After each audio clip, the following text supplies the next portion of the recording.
Assalamualaikum warahmatullahi wabarakatuh dan salam sejahtera buat semua pelajar. Dalam sesi kali ini, saya akan membincangkan tajuk yang seterusnya di dalam kuliah kita, iaitu Chapter 11, Amines.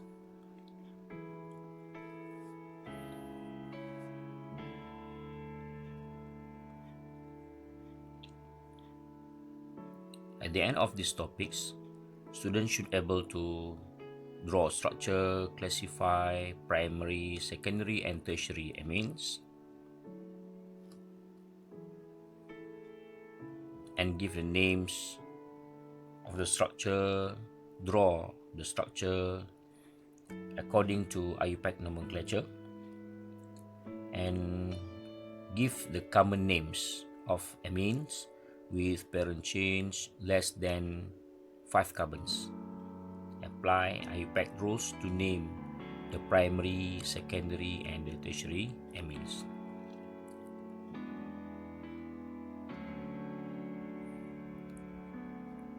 What is amine? Amines are organic derivatives of ammonia and H3. Ini bermaksud amin adalah merupakan satu sebatian organik yang terhasil daripada sumber asal dia adalah ammonia, seperti yang dilihat di dalam persamaan di bawah. Pada asalnya, formulanya ialah NH3, iaitu sebatian ammonia. Dan apabila hidrogen yang berada di dalam NH3 ini ditukar gantikan dengan alkyl group seperti CH3 or CH2CH3, maka sebatian ini dinamakan amines.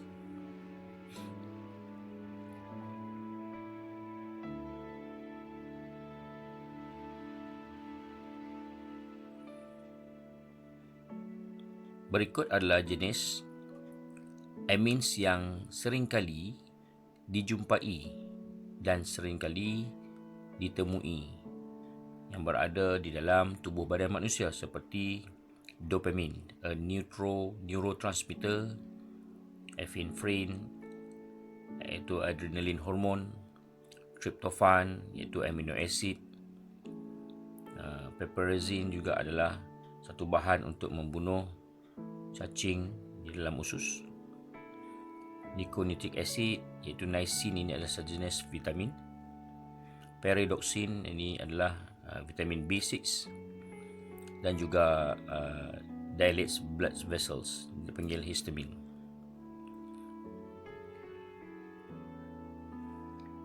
Amin juga mempunyai pengkelasan. Ada jenis-jenis amin. Dikatakan di sini ialah amines are classified as primary, secondary or tertiary. Amin ini adalah terbahagi kepada 3 jenis. Jenis primary, secondary ataupun tertiary. Bagaimana untuk kita kenal pasti? Kaedahnya ialah depending on how many alkyl groups bonded to nitrogen. Berapa banyakkah kumpulan alkyl yang terikat kepada nitrogen itu? Kita lihat yang pertama, iaitu primary amine. Primary amine ini adalah apabila satu alkyl group terikat kepada nitrogen. Manakala bagi secondary amines, terdapat 2 alkyl group yang terikat kepada nitrogen. Dan yang terakhir adalah tertiary amines, di mana terdapat 3 alkyl group yang terikat kepada nitrogen dan tidak ada satu pun atom hidrogen padanya. Ini dinamakan tertiary.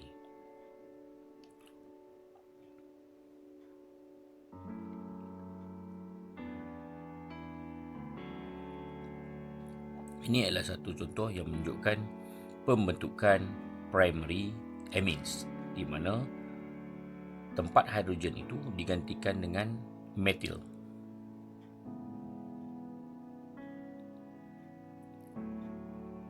Secondary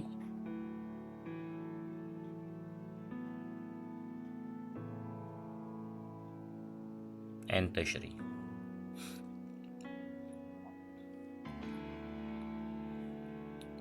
Seterusnya kita akan lihat nomenclature of amines.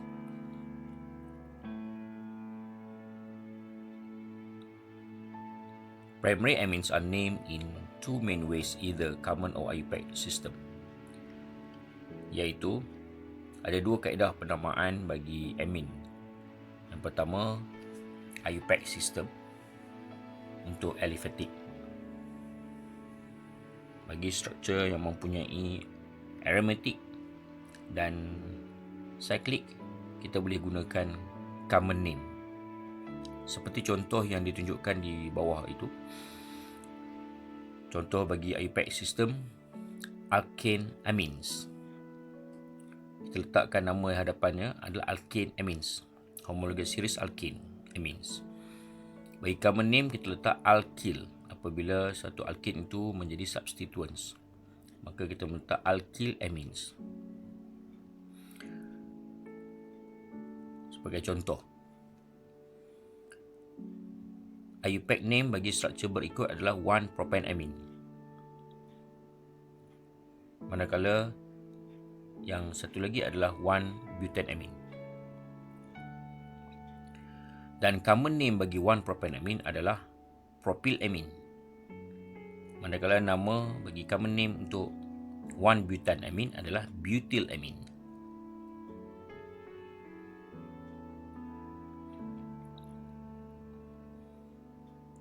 Ini bermakna suffix amine replaces the E in the name of parent alkene. Maksudnya, pada asalnya, ejaan propane and butane, P-R-O-P-A-N-E. E digantikan dengan amine.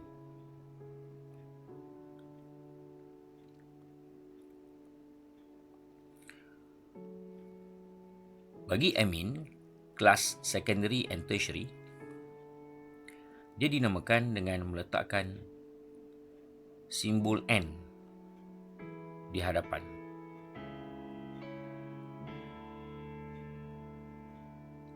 N substituted derivative of primary amines.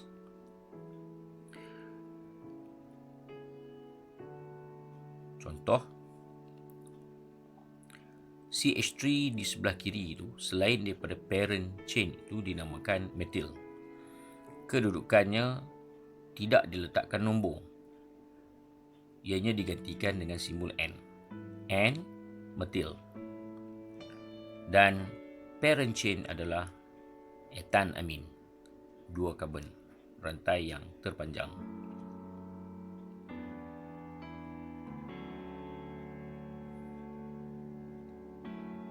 Maka nama IUPAC-nya ialah N-methyl etanamin.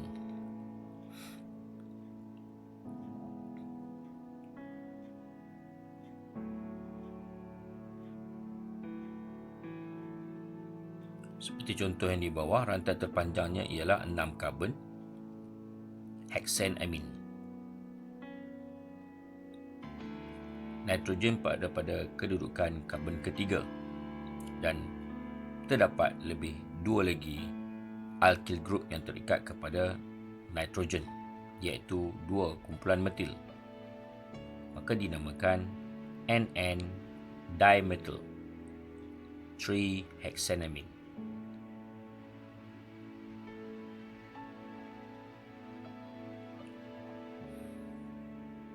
Bagi common name, most primary amines are named as alkylamines. Kebanyakan primary amine dinamakan sebagai alkylamine. Sebagai contoh, yang pertama methylamine. Pertambahan 2 karbon, ethylamine. Seterusnya propylamine, dimethylamine dan methylethylamine.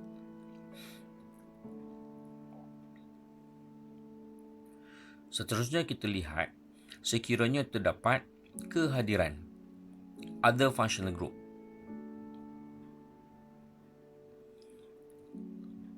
When multiple functional groups are present and the NH2 group does not take priority, it is named as amino substituent. For example, contoh, sekiranya terdapat kumpulan karboksilik COOH dan terdapat kumpulan amino. Dalam permasalahan ini, karboksilik asid atau kumpulan karboksil akan menjadi parent name sebagai ethanoic acid, manakala NH2 akan kekal menjadi substituen pada kedudukan karbon yang kedua, iaitu 2-amino ethanoic acid.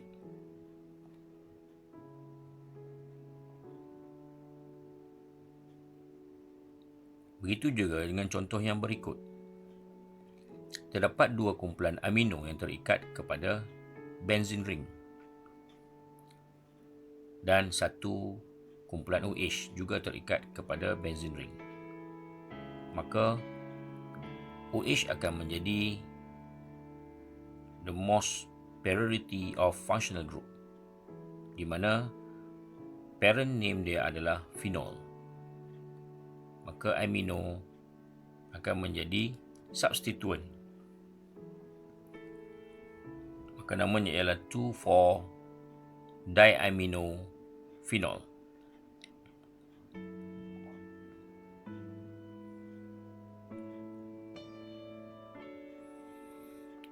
If compound with two amino groups are named by adding diamine, sekiranya terdapat dua kumpulan amino, maka ditambahkan prefix bagi amin diamine. Contoh yang ditunjukkan di sini ialah 1,1-propan diamine, 1,1-propan diamine.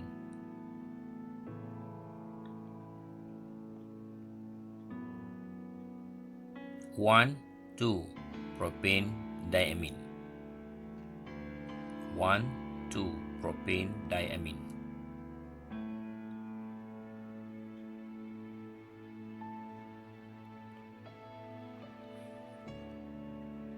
Bagi aromatic amines, ia dinamakan sebagai derivative of aniline,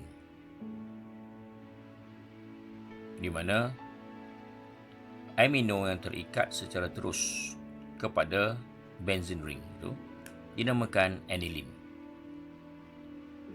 Contoh-contoh bagi aniline ialah N-ethyl, N-methyl aniline, 4-methyl aniline, 2,4,6 tribromo aniline. Diphenylamines,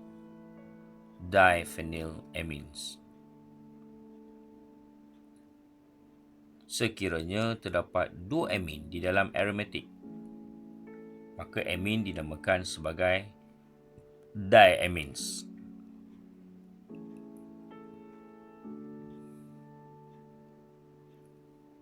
Contoh yang diberikan ialah 1,4-benzene diamines. Seterusnya kita akan melihat kepada ciri-ciri fizik bagi amin. Di akhir topik ini, pelajar akan memperolehi kemahiran untuk explain the physical properties, menerangkan ciri-ciri fizikal bagi amin. Yang pertama ialah boiling point dan yang kedua keterlarutan, iaitu solubility. Boiling point, primary dan juga secondary amine boleh membentuk intermolecular forces, iaitu daya di antara molekul yang dinamakan hydrogen bond. Dalam gambar rajah ini menunjukkan dua molekul amines boleh membentuk 3 hydrogen bond. Bagi secondary amine boleh membentuk 2 hydrogen bond di antara sesama molekul secondary. Tetapi bagi tertiary amines tidak boleh membentuk hydrogen bond sesama sendiri.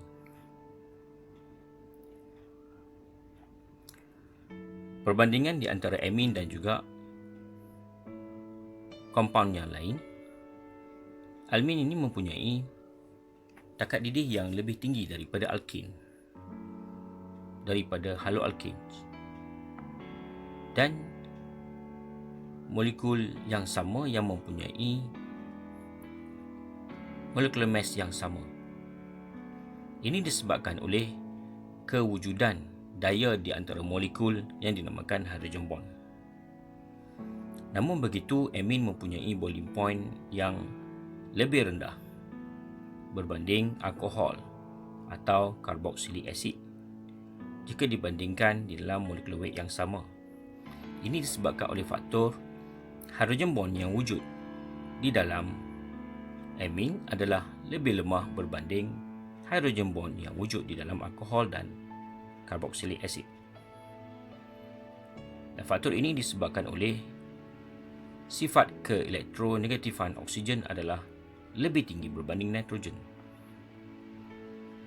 Solubility. Majoriti amin termasuk tertiary amines adalah berkemampuan untuk membentuk hydrogen bond dengan molekul air. Dan bagi struktur amin yang ringkas, iaitu seperti amin yang mempunyai jumlah karbon kurang daripada 5, majoritinya adalah sangat larut di dalam air dan boleh membentuk basic aqueous solutions, iaitu larutan aqueous yang bersifat basic. Kita buat perbandingan keterlarutan di antara primary, secondary dan tertiary amin di dalam air. Bagi primary amin boleh membentuk 3 hydrogen bonds bersama air, manakala bagi secondary amin boleh membentuk 2 hydrogen bonding bersama air. Dan bagi tertiary boleh membentuk 1 sahaja hydrogen bond di dalam air. Maka keterlarutan amin adalah meningkat seperti yang ditunjukkan.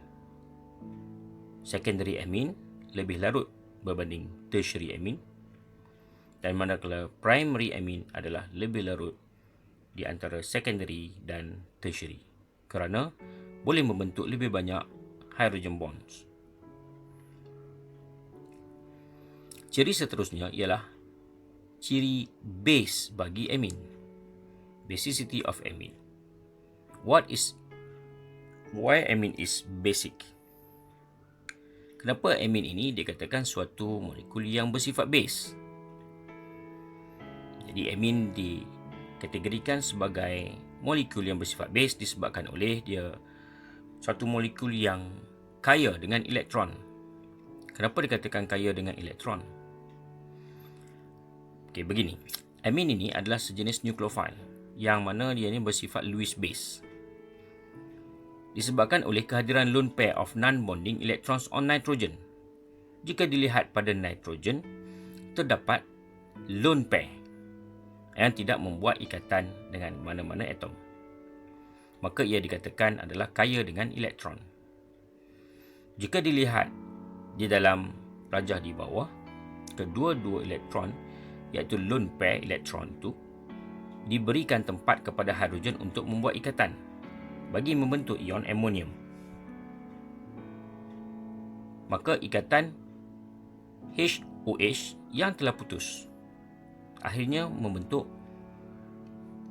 ion OH- yang terbebas di dalam air, di mana OH ini memberikan sifat base bagi amin.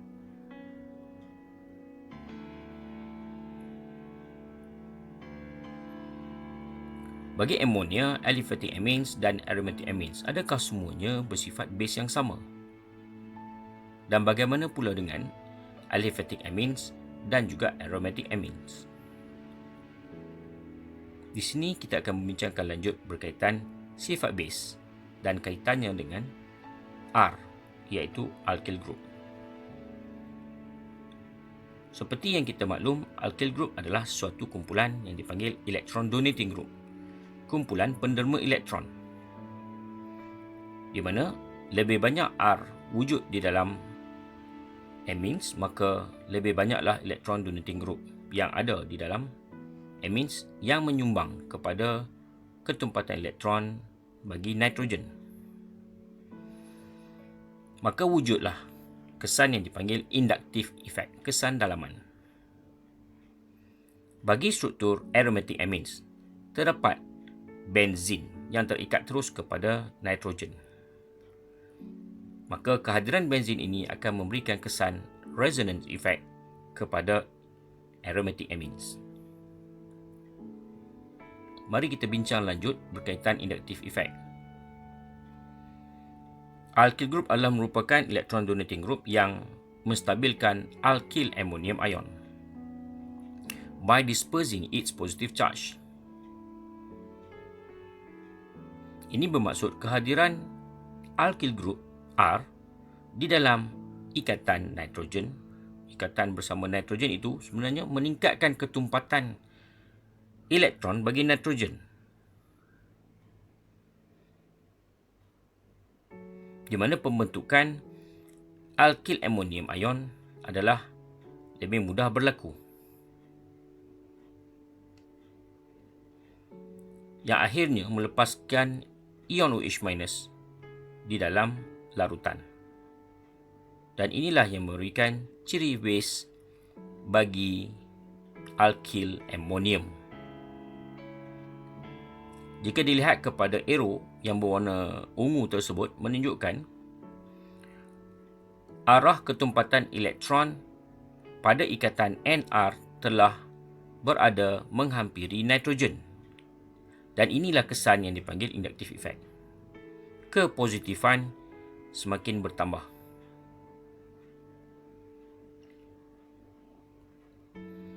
Jika kita buat perbandingan di antara tertiary, primary and secondary amine, didapati tertiary amine adalah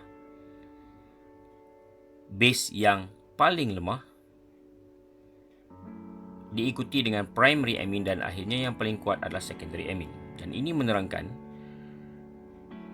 tentang beberapa efek yang mempengaruhi ketiga-tiga kelas amine. Mengapakah tertiary amine mempunyai base yang lemah berbanding primary? Sebenarnya, kehadiran 3 alkyl group yang mengikat kepada nitrogen memberikan steric effect, iaitu kesan lindungan. Dalam arti kata lain, nitrogen adalah sukar untuk menerima proton disebabkan oleh kumpulan-kumpulan yang besar terikat kepadanya. Secondary amine adalah base yang paling kuat. Ini disebabkan oleh inductive effect dengan kehadiran alkyl group yang lebih banyak berbanding primary dan mempunyai steric effect yang kurang berbanding tertiary amine. Maka secondary amine adalah amine yang mempunyai base yang paling kuat.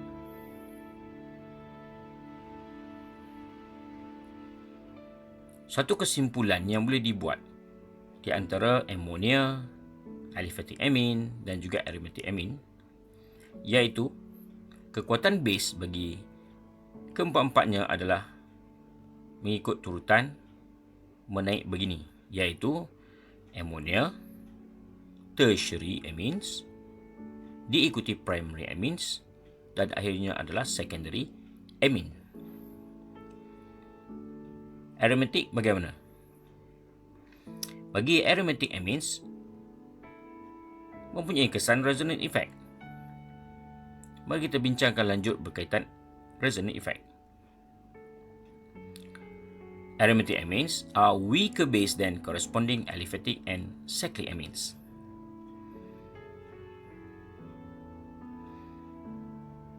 Mengapakah aromatic amine mempunyai weaker base? Bila dijalankan eksperimen, didapati nilai PKB bagi cyclohexylamine adalah 3.36, manakala aniline PKB-nya ialah 9.42. Dan ini menunjukkan suatu nilai perbandingan yang amat ketara dari segi bacaan PKB, yang secara tidak langsung menunjukkan kekuatan base bagi kedua-dua bahan. Dan aromatic amine ini adalah less basic. Dikatakan less basic. Kenapa? Faktor yang mempengaruhi adalah resonance, di mana apabila nitrogen terikat terus kepada benzene ring, iaitu gelang benzin, lone pair pada nitrogen telah termasuk di dalam sistem delocalized benzene ring, di mana kedua-dua elektron tersebut telah overlap dengan elektron pi yang ada di dalam gelang benzin. Dan inilah yang menyebabkan sukar untuk nitrogen membuat ikatan bersama H+.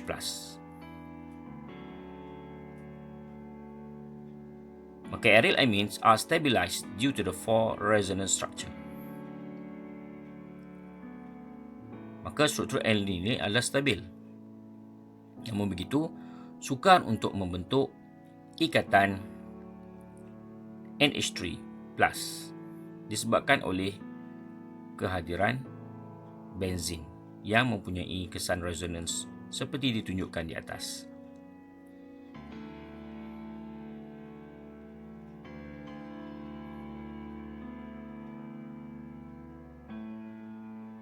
Maka satu kesimpulan yang boleh dibuat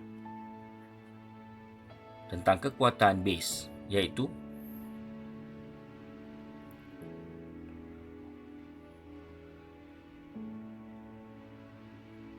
perbandingan yang dibuat di antara aniline, ammonia dan cyclohexylamine, di mana nilai PKB bagi aniline adalah 9.42, manakala ammonia 4.75 dan cyclohexylamine adalah 3.36.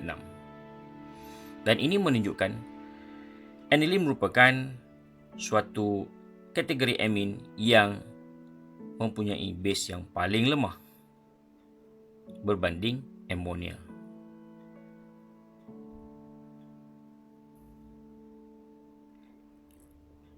Dan akhirnya kita telah selesai membincangkan chapter amin yang merangkumi subtopik pengenalan, penamaan menggunakan IUPAC dan juga common name, serta sifat fizikal bagi amin.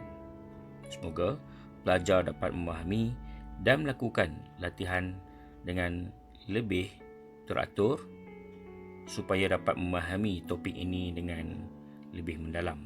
Sekian dahulu pertemuan kita pada kali ini. Assalamualaikum warahmatullahi wabarakatuh.